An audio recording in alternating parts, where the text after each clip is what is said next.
Halo semuanya, aku Raymond. Di video kali ini, kita akan mencoba mengenal apa itu neraca keuangan pribadi. Jika cash flow menggambarkan uang masuk dan uang keluar, neraca keuangan pribadi memberikan gambaran keseluruhan kekayaan kita pada periode waktu tertentu. Sederhananya, ini adalah ringkasan jumlah aset, utang, dan kekayaan bersih atau yang biasa disebut net worth.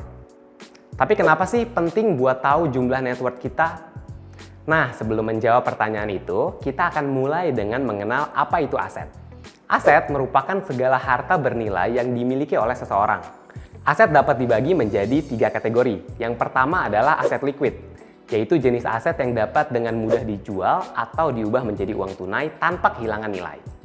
Contohnya adalah uang cash dan rekening tabungan.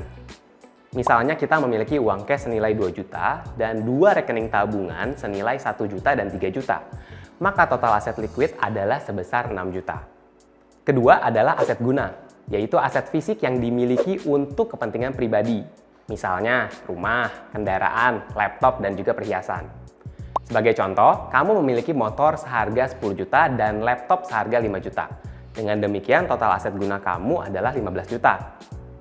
Terakhir adalah aset investasi, yaitu aset yang dibeli dengan harapan memperoleh pendapatan atau keuntungan di masa depan. Misalnya saham, obligasi, reksadana, dan properti. Jika kita memiliki saham dengan nilai 5 juta, reksadana dengan nilai 10 juta, dan obligasi dengan nilai 2 juta, maka total aset investasi kita sebesar 17 juta. Jika pada akhir tahun 2021 kita memiliki aset liquid, aset guna, dan aset investasi seperti contoh sebelumnya, maka total aset atau harta kita adalah sebesar 38 juta. Sampai di sini semoga cukup jelas ya. Selanjutnya kita akan membahas mengenai utang.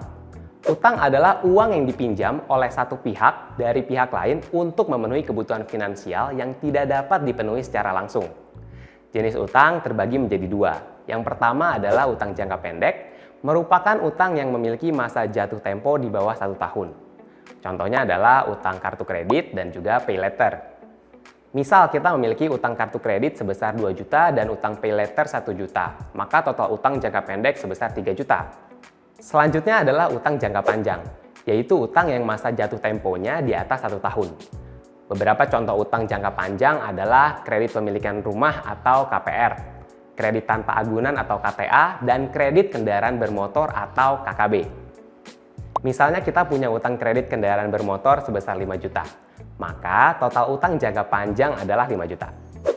Nah, jika pada akhir tahun 2021 kita masih memiliki saldo utang yang belum dibayar berupa utang jangka pendek sebesar 3 juta dan utang jangka panjang sebesar 5 juta, maka total utang yang masih menjadi kewajiban kita adalah 8 juta.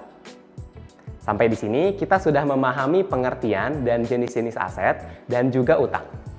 Ada satu elemen terakhir di dalam neraca keuangan pribadi yang gak kalah penting, yaitu net worth. Kekayaan bersih atau net worth adalah besaran jumlah kekayaan kita yang sebenarnya. Cara menghitungnya adalah dengan mengurangi total aset dengan total utang. Mengetahui besaran net worth dapat membantu kita mengukur berapa besar aset yang kita miliki yang bukan dari hasil utang. Idealnya, jumlah kekayaan bersih terus meningkat seiring bertambahnya usia karena adanya peningkatan jumlah tabungan dan investasi serta pembayaran utang. Sebagai gambaran, kekayaan orang-orang terkaya di dunia seperti Elon Musk, Jeff Bezos, dan Bill Gates dihitung menggunakan net worth, yaitu seluruh jumlah aset atau kekayaan setelah dikurangi dengan jumlah utangnya. Jika menggunakan angka pada contoh sebelumnya, dengan total aset sebesar 38 juta dan total utang 8 juta, maka perhitungan net worth-nya adalah sebesar 30 juta. Ini menandakan sebagian besar aset yang dimiliki didapatkan bukan dengan cara berutang, melainkan dari hasil menabung dan berinvestasi. Gimana? Semoga jadi makin paham ya.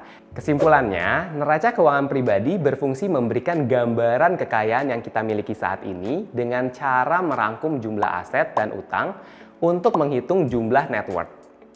Adapun 2 cara untuk meningkatkan net worth adalah dengan menambah aset atau mengurangi utang. Jika kita memiliki jenis cash flow surplus atau pendapatan lebih besar dari pengeluaran, kita dapat menggunakan selisihnya untuk meningkatkan aset atau melunasi utang, sehingga pada akhirnya net worth kita terus meningkat.